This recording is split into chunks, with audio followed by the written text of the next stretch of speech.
How to see liked photos and videos on Pinterest.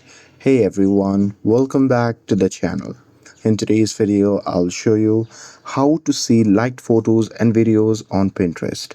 So now, without further ado, let's get started.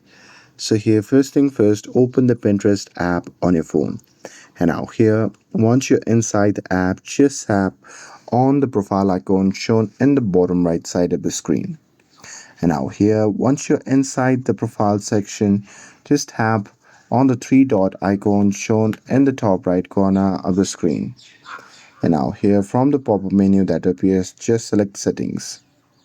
And now here, once you're inside the settings section, there you'll see the option labeled as refine your recommendation. So just tap on it. And now here, once you are inside this section, here you'll be able to see all the photos and videos that you have liked on Pinterest. And that's it. With this, if you found this video helpful, then don't forget to like, share and subscribe to get updated for more videos. Thanks for watching and I'll see you in the next video.